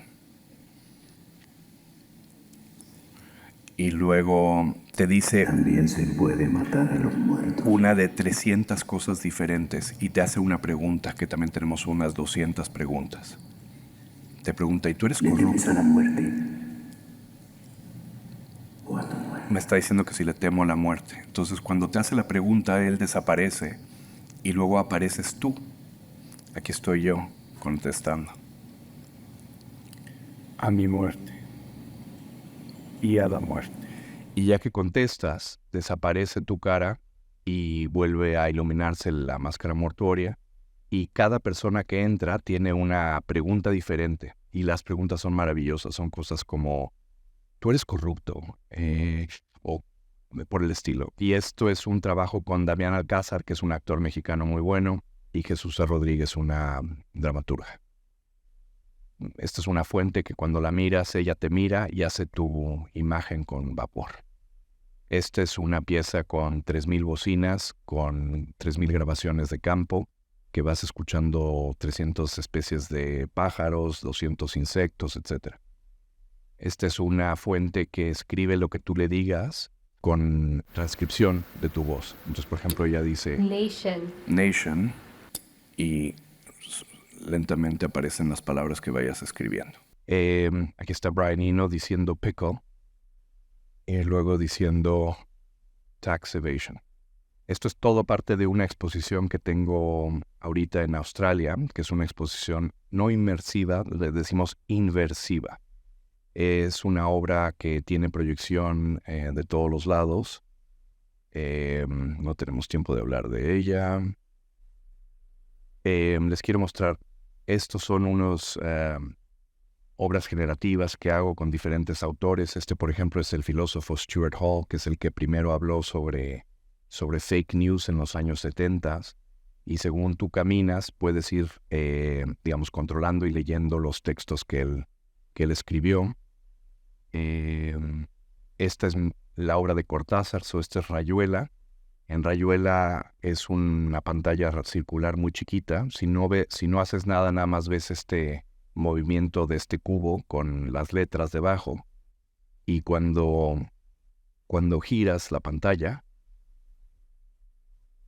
van apareciendo fragmentos de Rayuela. Entonces es como una lectura no lineal, que es quizá como la quería hacer el autor. Y la idea es que tengas como una sensación áptica, o sea, de tocar, ¿no? De tocar y de poder, como una tómbola, ¿no? Leer la obra con este movimiento. Cuando no tengo inspiración, voy y me inspiro en escritores o poetas. Pongo a los niños para demostrar que la obra aguanta mucho uso. Cuando digo que mis obras se venden con galerías, esto es la típica pieza que la gente compra. Y luego a veces también crecen. Las piezas son vectoriales, pueden ser chicas o pueden ser gigantescas. Estos son 100 metros de poesía y de historia de Arkansas que aparecen por debajo de tus pies y que tú vas, interactuando y se juntan las letras para escribir. Rápidamente, Sintonizador Fronterizo fue la obra que en mi opinión es la más poderosa que he hecho, no por lo que yo hice, sino por la forma en la que la gente utilizó la pieza. Básicamente en el momento de Trump son 6 estaciones interactivas que cruzan la frontera entre Texas y Chihuahua, en El Paso y Juárez, con 3 estaciones en Estados Unidos y 3 en México. Las estaciones consisten de una perilla de sintonización. Cuando tú giras esa perilla, las luces van a la dirección que tú les digas y se proyectan, penetran en el espacio aéreo. Y si tus luces y mis luces se intersectan, se abre un canal bidireccional para hablarnos entre tú y yo. Y si no me gusta lo que estás diciendo, te desintonizo y busco a otra persona, porque hay 6 estaciones en total. Este es un proyecto en donde las ciudades hermanas que ahora están separadas por estas fronteras, tuvimos más de 10,000 personas que vinieron para no ser separados por la frontera, sino precisamente para tener un diálogo entre ellas. El 70% de la gente de un lado tiene a familiares en el otro lado. Y muchas veces eran familiares que se reunían, otras veces eran gente que no se conocía. Y tuvimos, por ejemplo, pues poesía, serenatas, gente llorando. Tuvimos a un, ¿cómo se dice esto? Un veterano de la guerra de Vietnam que luchó por Estados Unidos y que ahora fue deportado a México. Comunidades indígenas, en fin, o sea, por ejemplo, estas señoras. Soy nacida en Juárez y tengo años sin poder ir para allá. ¿Y eso por qué ha dejado de visitar Ciudad Juárez? Por temor. Allá también está igual allá.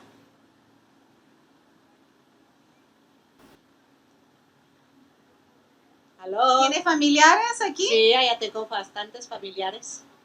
¿Y si viene seguido para acá? Por el temor a Walmart, lo que pasó.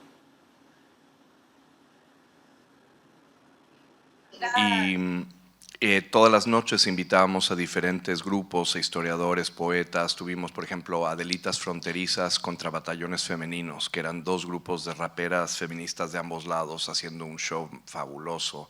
Teníamos comunidad LGBTQ, Casandro el Exótico, que es un gran luchador de lucha libre en El Paso, hablando con Miss Todd, que ella es una luchadora de lucha libre alemana, y en un momento dado ella dijo: quiero que sepan que yo vengo de Berlín y las paredes caen, y todo el mundo, fue muy bonito. Entonces, bueno, había serenatas, había de todo. Fue un proyecto que yo creo que esto es en realidad, cuando yo digo algo es un antimonumento, es esto, es una oportunidad para interrumpir las narrativas de poder y por un momento eliminar esta frontera, ¿no? Igual que yo. Bueno, y este es Casandro. En fin. Como parte de este proyecto hice otro, que es esta pieza que se llama Corazonadas Remotas. Estoy yo en El Paso poniendo mis manos sobre este sensor de corazón, y ahorita ese centelleo es mi corazón. Pero automáticamente también estoy lanzando mis datos a otra estación que está del otro lado, es idéntica, está en México, y estoy esperando que alguien en México ponga sus manos en ese podio. Entonces estoy esperando. Y ahí está, hay alguien que lo está tocando, y en ese momento la persona siente mi corazón y yo siento el de ellos, porque hay un pequeño haptic feedback, o sea, un vibrador, digamos, un efector, que sientes en las manos el corazón del otro. Entonces fue una pieza que tocó fibra porque no sabes quién está del otro lado, ¿no? Lo único que sabes, no sabes su género, no sabes su edad, no sabes su raza. Lo único que sabes es que estás compartiendo esta biometría con ellos, ¿no? Y esta pieza hizo... es una parte del legado que dejamos en la ciudad. Entonces ahora se está instalando de forma permanente una estación en Juárez y una estación en El Paso para que siempre puedas sentir el corazón del otro. Me preguntaron si quería hacer esta pieza a través de Israel y Palestina y dije que no, porque no conozco Israel ni Palestina y es muy complicado eso. En cambio, la frontera de México y Estados Unidos sí. Ok. Ya casi termino. Este es un sauce parlante. Tú llegas al Museo del Idioma en Washington, D.C.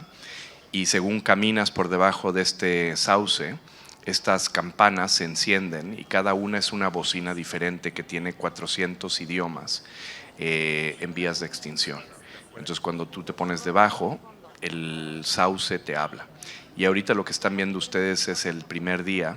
Entonces esas enredaderas verdes que ven ustedes ahora ya recubren todo el árbol. Entonces el árbol ahora es un híbrido entre estas plantas vivas, luego la macroestructura de aluminio y luego la cibernética que hace que la pieza funcione cuando vas caminando.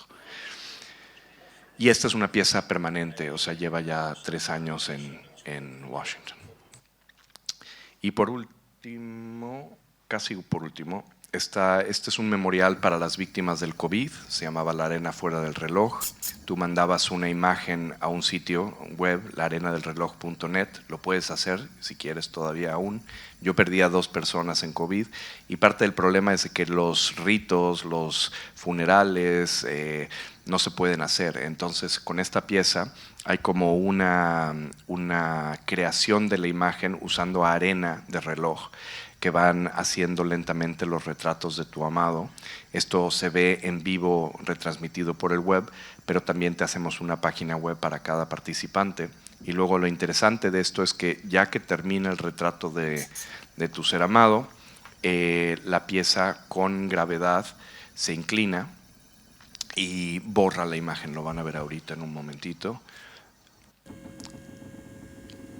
Y la arena se recupera para hacer más proyectos. Entonces llevamos más de 1000 retratos de gente de todo el mundo que manda sus retratos, pero están todos hechos con la misma arena. Es decir, que la pieza es una pieza de duelo, pero también de continuidad, ¿no? Porque la misma arena se utiliza. Y mucho de los proyectos como estos dependen de una institución para mantenerlos. Ahorita la pieza acaba de salir del Brooklyn Museum y va a otro museo en Pensilvania. Por último, mostrarles un performance que acabamos de hacer con una poeta. Estas son poesía escrita con agua helada. El cuerpo está visto por cámara térmica y el cuerpo va borrando la poesía. La poesía está hecha por Lee Kotzilidis y está escrito, la poesía trata sobre la vigilancia computarizada. Entonces les muestro una cosa que sucede cuando nos levantamos. Dejas una imagen de ti mismo, del calor de tu cuerpo detrás. Y cuando termina el performance, ponemos la cámara térmica para que se vean la gente misma. Bueno, ¿quieren verlo ya para acabar? Lo próximo, algo que nadie ha visto, ¿ok? Esto es una exposición que inaugura el 15 de noviembre, en un mes, y esta es nuestra nueva propuesta. Se llama Colisionador y es un detector de muones. Muones son las partículas subatómicas que se crean cuando los rayos cósmicos que vienen de las estrellas, de los agujeros negros, golpean la atmósfera. Y este es un detector que, bueno, estos detectores comenzaron en los años 30. Están hechos con Geiger counters que van midiendo de dónde vienen las colisiones de los rayos cósmicos. Y lo vamos a poner en una exposición gigantesca en una isla desierta en Abu Dhabi. Y lo que acaban de ver, ese aparato, es el que controla esta cortina de luz. Entonces tú desde Abu Dhabi vas a poder ver esta isla desierta, ahí está en la ciudad de Abu Dhabi, y esta es la cortina que de alguna forma hace tangible la llegada de los rayos cósmicos. Odio que se llamen rayos cósmicos porque suena muy hippie, pero radiación cósmica es lo que le he estado llamando. Radiación suena mejor, suena más peligroso. Pero la idea es de que los movimientos de estas luces son muy, muy, muy sutiles y están todos accionados por la llegada de los rayos cósmicos y el golpeo de ellos. Entonces, esto es lo nuevo. Se llama colisionador. Y esa es mi presentación. Muchas gracias por su paciencia. Aquí tienen mi contacto. Bueno, gracias por la exposición y un agradecimiento tardío, como 15 años después, porque en el 2008-2009 hice una obra con radios clandestinas acá de la ciudad de Buenos Aires y bueno, la obra tuya de radio fue una referencia en el momento. Aunque conocía poco, digamos, me sirvió, digamos, como para partir de algo. Fantástico. Después quería preguntarte algo en relación a la escala de las obras. ¿Cómo la medís? Porque hay algunas obras, o sea, gran parte de las obras que mostraste, o sea, en el espacio público sobre todo, tienen como una proyección enorme. ¿Cómo haces vos para medir, digamos, a escala humana eso que está por fuera de tu capacidad, digamos, en algún punto, sobre todo cuando uno trabaja en el laboratorio o en el taller? ¿Cómo imaginás que se va a proyectar, digamos, a otras dimensiones, ¿no?, la obra? Normalmente nosotros en el estudio trabajamos primero con un prototipo y tenemos siempre la idea de que el prototipo puede escalarse a la escala que sea necesaria para el desenlace. Mucho es fe, o sea, es sentir, pues es que esto va a ser maravilloso cuando tenga escala urbana, y una confianza que debes de tener. Pero también ahora, por ejemplo, lo que acabas de ver, esto está hecho en Unreal Engine. Me encanta Unreal. Creo que Unreal ha cambiado todo para mí, porque significa que yo puedo, de hecho, los movimientos de los haces de luz que tú ves ahí son ya Unreal Engine recibiendo DMX desde Touch Designer. Entonces, la obra ya con la visualización ya existe, de cierta forma, y la puedo ver desde diferentes perspectivas. Entonces el mundo del videojuego nos ha ayudado muchísimo. Y esto comenzó porque contraté a un arquitecto. Y ese es un gran tip para el taller. Si alguna vez tienes un asistente, que sea arquitecto. Porque son organizados, trabajan muchas disciplinas, ¿sabes? Son maravillosos. Los recomiendo mucho. Son caros, pero valen la pena. ¿Otra pregunta? Primero, Rafael, la verdad que sos una gran inspiración para todos nosotros y tenerte acá y ver todo esto, que además sabemos que es una parte, ¿no?, que quedó mucho afuera, es alucinante. Una pregunta que me hago siempre cuando veo tu trabajo es, como artista lidiamos, no sé, con galerías o con museos, pero cuando tenés que hablar con, no sé, Ciudad Juárez y la ciudad de enfrente de Estados Unidos, que no sé cuál es, El Paso. Me imagino que ahí tenés que hablar con políticos, ¿no? Y quiero saber un poco cómo es esa negociación, ¿no? Porque me imagino que debe ser bastante complicado. Imagínate en el momento más álgido del racismo de Trump, diciendo que los mexicanos somos violadores y que nos tienen que disparar en las piernas, llegar a Estados Unidos y decir, es que queremos mandar 250,000 watts de potencia a través de la frontera y microondas punto a punto para que la gente se comunique. Yo pensé que iba a ser mucho más difícil, pero la gente en El Paso y Juárez son ciudades hermanas. Ellos existían 100 años antes de que Estados Unidos estuviera. Entonces, incluso la gente en el campo, el republicano, que era el alcalde de El Paso, apoyó este proyecto. Y de hecho, cuando vino Trump y dijo, es que ahora El Paso es la ciudad más... Me sale bien Trump en español. Es la ciudad más segura de todo Estados Unidos. Él salió al micrófono y dijo, lo siento, señor presidente, pero de hecho El Paso ha sido la ciudad más menos peligrosa de Estados Unidos los últimos 50 años, y es por nuestra conexión económica, fraternal, histórica, de comunicación con México. Yo le dije, yo oí eso y le dije, o sea, me encanta poder conocer a un republicano. Y dice, es que yo soy republicano del Paso 1 y republicano 2. Entonces me ayudaron, la verdad es que me ayudaron. Ellos en el campo entienden qué es. Lo que no fue fácil fue que ese proyecto costó $750,000 y yo no quería recibir dinero de apoyos de patrocinadores, porque los patrocinadores, si te dan dinero, quieren un logo y quieren hacer de eso un Grand Prix, y yo quería que esto fuera una plataforma cívica. Y tampoco quería dinero del gobierno, porque tanto el mexicano como el de Estados Unidos eran gobiernos populistas que yo estaba muy en contra de ambos.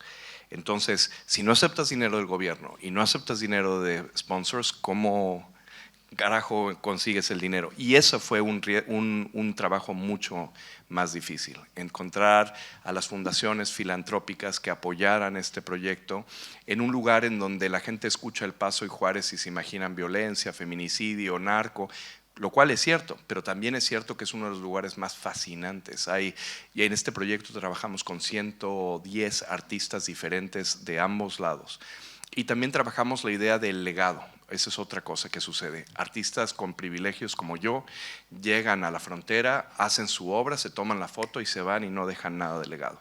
Nosotros tomamos una parte del presupuesto para hacer un fondo binacional para la creación de nuevas obras de artistas de la región. Y eso ha tenido continuidad, o sea, ya encontraron financiación para que tenga su propia vida. Para mí, o sea, si ustedes me conocen, yo siempre he defendido la idea de que hay que buscar cómo dar dinero a artistas, ¿no? Si tienes un contacto, una fundación, un gobierno o lo que sea, tienes que abrir el campo para otros artistas, porque todos nos beneficiamos de eso, ¿no? De ayudar a la comunidad. Y en el Juárez y El Paso te puedo decir que de los artistas más impactantes están ahí, pero están silenciados por las narrativas dominantes normalmente racistas de lo que es la frontera. Primero te felicito porque es impresionante todo lo que vi y hay como muchas pautas de quién sos vos, pero me gustaría escuchar directamente, muy sintéticamente, cuál sentís que es tu misión como artista, porque desplegás un montón de herramientas hacia un montón de lugares. Si tuvieses que definir tu esencia como artista, ¿cuál es tu misión? La verdad es que cambio. Yo creo que yo he escrito muchos manifiestos, porque yo sí creo que el artista tiene que tener como unos principios y todo esto. Lo que pasa es que luego lees los manifiestos y son absurdos, ¿no? Entonces tienes que tener como una ligereza. Es como si tu pasión no puede ser como una cerrazón o una radicalización, sino que tienes que actuar con unos conceptos o entendimientos o ganas de chingar, pero al mismo tiempo tienes que no tomarte tan en serio. En México tenemos una tradición de artistas mesiánicos y yo odio al artista mesiánico. Yo pienso que el artista es un trabajador, es alguien que se dedica a hacer preguntas, que interrumpe las formas dominantes de cómo y de qué hablamos, que hace conexiones. A mí me gusta mucho la cita de Friedrich Chevsky, el compositor americano, que decía que el objetivo del arte es muy hippie, for people to come together, que la gente se junte. Y creo que para mí eso es buena. Pienso que vivimos en un tiempo de muchísima alienación y soledad, y creo que tenemos que buscar formas de compartir, ¿no? Y que creo que eso puede ser por donde van casi todas mis obras. Pero otra cosa es, yo defiendo el derecho del artista de cambiar por completo sus pasiones y sus parámetros, ¿no? Por eso decía lo de la psicoterapia, ¿no? Yo ahora estoy haciendo cosas chiquitas. También, bueno, lo grande ya lo vieron, me divorcié, COVID fue tremendo, entonces esta pieza es gigantesca, pero ahora estoy haciendo también piezas de menor escala y tienen otros intereses, tienen intereses históricos, estéticos, políticos, científicos. ¿Cómo se dice? Déficit de atención. Esto, yo tengo déficit de atención. Sí, sí, sí, muy, muy fuerte. Tenemos tiempo para más preguntas. Sí. Qué bueno. Bueno, yo te quería preguntar, porque una parte de tu obra es como interactiva y recolectas datos. ¿Tenés como una suerte de archivo de todos esos datos que estás recolectando y los usás para algo? Fantástica pregunta, muchas gracias. No, al contrario que Boltanski, yo no guardo las grabaciones. O sea, el mecanismo siempre es el mismo. Grabamos, presentamos y luego olvidamos. El olvido es una parte fundamental del arte electrónico, en mi opinión. Es de hecho la parte más simbólica o más bonita, más poética, ¿no? La idea de que tu corazón va a desaparecer del cuarto es ese memento mori, es el que te da el gravitas. Entonces la acumulación y la grabación y la reproducción de algo que siempre existirá es algo que no me interesa en lo más mínimo. Yo creo que cuando me preguntan sobre inteligencia artificial, nosotros en el estudio llevamos 30 años trabajando con ella, me dicen, no, porque ahora el arte y tal, en fin. Una de las cosas que la inteligencia no artificial no hace es morir. Y creo que decía Montaigne que filosofar es aprender a morir. Y creo que con el arte es lo mismo. Si nosotros estamos siempre pensando en el hecho de que vamos a terminar, eso no lo tiene la computadora. Y esto es, creo, una de las cosas que nos hace sentir y nos hace estar apasionados y curiosos por la vida.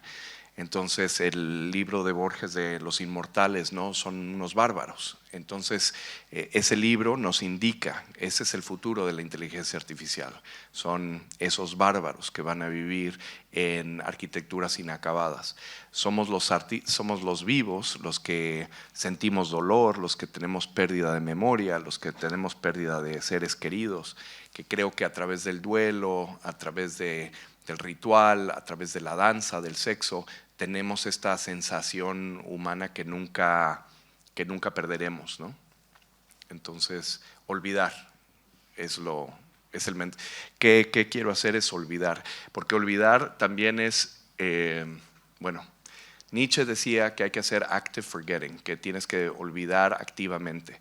Y lo que se refería era, por ejemplo, imagínense ustedes un sistema genético, la mutación es que olvidó la instrucción y eso te da la evolución. Entonces yo defiendo el olvido como una forma de diferenciar lo que hacemos con las computadoras. Y hay otras, si quieren hablamos de ello. ¿Cómo pensás en el mantenimiento de tus obras y qué va a pasar cuando no te dediques más a eso? ¿Cómo va a ser? Me encanta que me hagas esa pregunta y sobre todo tú que me has ayudado tanto en el pasado. En el estudio tenemos todo un departamento de legado, porque, bueno, esto es una historia larga, pero se las cuento muy rápido. Generaciones íntegras de artistas latinoamericanos y del mundo desaparecen, porque no nos interesa la conservación. Yo conocí el trabajo de, por ejemplo, de Le Parc, gracias a que la Fundación Daros en Suiza lo apoyó para recrear las obras para que gente como yo las pudiera ver. Si tú le preguntas a alguien en la historia del arte, ¿qué artistas trabajan con la luz? Te dicen James Turrell, Irwin, te dicen Dan Flavin. ¿Pero por qué? Porque tenían el Dia Art Foundation, tenían al Guggenheim, tenían los mecanismos para mantener esas obras en funcionamiento. Pero no tenemos Palatniks, no tenemos Kosice, o bueno, ya está cambiando la cosa, pero los artistas que nosotros proveemos no tenían esos apoyos institucionales para que las obras funcionaran. Y ahorita, con Alarma, yo estoy seguro que los artistas argentinos que trabajan con medios electrónicos no están siendo coleccionados por los museos. Y eso es tremendo, porque se van a ustedes a perder de 2 generaciones de artistas que están diciendo cosas muy importantes y universales. Entonces, el departamento de legado del estudio tiene que ver con la conservación de medios electrónicos. Hay un documento en el GitHub, ahí se van a github.com antimodular, y hay un documento que son las mejores prácticas para la conservación de media art desde el punto de vista de un artista. Y uno de los mensajes más importantes, cuando yo hablo con artistas, les digo, bueno, lo podemos hacer aquí. Aquí hay artistas, ¿verdad? Ok. ¿Cuánto tiempo de garantía tienes tú que darle a tu coleccionista para tu obra de arte? ¿Cuánto? Tú la das de por vida. Otra respuesta. Nadie. Normalmente me dicen, pues 1 año, otro me dice 3, 5, de por vida. La respuesta que yo creo que es la correcta es 0 años. 0 años de garantía. 0 años de garantía porque tú cuando vendes la obra a un coleccionista le estás dando una responsabilidad de conservación a él o a ella. Porque tú te puedes morir o irte a Jamaica a fumar. La obra tiene que tener una vida propia. Y nosotros lo que hacemos es, hacemos manuales muy explícitos con Bill of Materials, con esquemáticos, te damos el código fuente, te damos todas las instrucciones para que tú como coleccionista puedas replantear y reperformear la pieza, porque tenemos más de 500 obras ahorita en el mundo y cualquier día se rompe un disco duro y te mueres de asco y de suplicio porque tienes este problema. Pero, y esto es lo que me interesa, los artistas, si tú le preguntas, oye, ¿tú conservas las obras? Te dicen, no, yo estoy obsesionado por lo próximo, yo no quiero hablar de lo que sucedió hace 15 años. Y yo le digo, pero ¿qué te parecería si esto pudiera ser un income stream? Si esto pudiera ser dinero para ti. Me dicen, ¿qué? Le digo, si tú tienes un Nam June Paik, cuesta un conservador forense de Nam June Paik, cuesta $3,000 diarios. Entonces, yo quiero eso, yo quiero ese dinero. Entonces mi departamento de legado es totalmente autosustentable.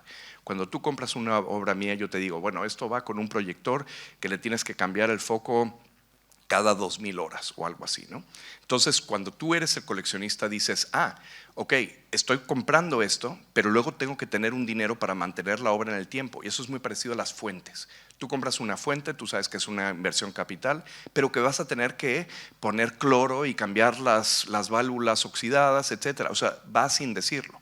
Si tú lo dices al principio, el coleccionista lo sabe. Y esa manutención tú le das una opción, como si fueras car dealership.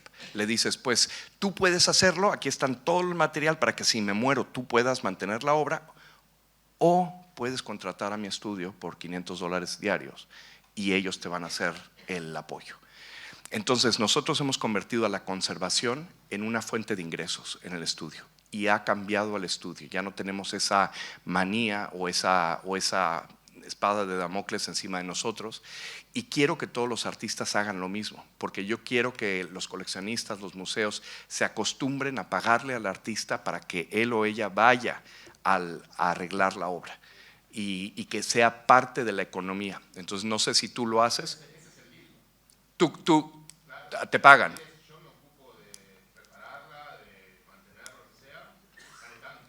Ya. Perfecto. Bueno, pues entonces en realidad no estás ofreciendo garantía. Lo que ofreces es un servicio de apoyo al consumidor. Magnífico. Yo estoy de acuerdo contigo. Estamos en lo mismo. Pero hay que decir que la garantía es 0, porque eso ayuda a que ellos se tomen en serio la obra. Tú no estás dando, esto no es una suscripción. Esto no está ya pagado. O sea, tú has comprado algo que tiene un estado y tú como artista no eres una multinacional. No puedes hacerte cargo de lo que pueda suceder cuando hay una descarga eléctrica y fundan el transformador. Habitualmente sucede que la primera pregunta es, ¿se enchufa? Claro. Y la segunda pregunta es, ¿qué pasa si se rompe? Claro, pero es que eso hay que contestarlo y hay que contestarlo con las mejores prácticas. Decir sí y no hay problema. Sabes, yo, por ejemplo, la pieza que mostré de Washington, D.C. lleva 3 años funcionando a la perfección. Y lo digo con mucho orgullo, porque muchos de nosotros tenemos un problema que es las artes mediáticas, las artes electrónicas, no son arte visual, son arte de performance, es arte escénico. Cuando tú vas a un festival de arte electrónica o lo que sea, todos los artistas estamos detrás, ¿sabes? O sea, como arreglando el proyecto. Pero lo que necesitamos hacer necesitamos que las obras se gradúen, es decir, que las obras tengan vida propia. Tú tienes que poder describir las obras como haría Marina Abramovic, una performance, para que cuando ella se muera, otras personas la puedan reperformear. Y en ese momento, cuando tú citas a Moholy Nagy, o a Sol LeWitt, o a González Torres, o a Tino Segal, que son arte de instrucciones, los museos se relajan. O sea, si tú les dices, no, usted no se preocupe, o sea, esto es como un Sol LeWitt, yo le voy a dar las instrucciones para que usted reproduzca la obra en el futuro cuando usted quiera, y eso los tranquiliza. Ese es un tip de parte de las mejores prácticas. Pero gracias por esa pregunta de conservación, porque, y ahora termino con una anécdota muy rápida. ¿Quién aquí sabe quién es Hercule Florence? No los que estuvieron anoche en la cena, pero ya se los conté. Hercule Florence, no. Ok. Si tú le preguntas a un brasileño quién inventó la fotografía, te dicen, pues un brasileño, eso fue aquí en Brasil. Y dices, ¿pero cómo? Sí, y es que resulta que 20 años antes que Niepce, Daguerre y Talbot, un señor que se llamaba Hercule Florence vino a hacer una ilustración, una documentación de la flora y fauna de Brasil en el Amazonas. Entonces el señor era muy hábil, tenía la capacidad de ilustrar muy bellamente, pero en el momento en que se subió no se daba abasto porque todo lo que veía era nuevo, no podía con su alma, ¿no? poder dibujar todo. Entonces durante siglos habíamos sabido que la cámara oscura, o sea el pinhole, te daba una imagen en una caja, ¿no? Y durante siglos sabíamos que las sales de plata eran fotosensibles. La primera persona en poner las sales de plata adentro de una cámara oscura fue Hercule Florence en Brasil y empezó a tomar sus fotos. ¿Saben cómo se llamaba el invento? Fotografía. Lo llamó fotografía, 20 años antes que los otros. Bueno, entonces la historia es muy bonita y se las estoy contando porque él tomó las fotos de la flora y fauna de Brasil, se las regresó a Europa. Y cuando las mostró, la gente flipaba, por un lado, la flora y fauna de Brasil, ¿qué es esto? O sea, increíble. Y luego, ¿qué es este mecanismo por el cual la luz está capturada en papel? Era maravilloso. Y la historia es que Hercule Florence no inventó el fijador. Entonces, según él mostraba sus fotografías en Europa, las fotografías se desvanecían hasta que desaparecieron. Y ahorita ya no tenemos ningún indicio de que se inventó la fotografía en Latinoamérica, porque no había fijador. Entonces, mirando las fundaciones, ustedes son el fijador, ustedes son los que tienen que asegurarse de que los artistas no se desaparecen, que las invenciones se mantienen y se promueven. Y les agradezco porque sé que lo están intentando y muchas gracias por hacer esa labor tan importante. Fundaciones, bravo.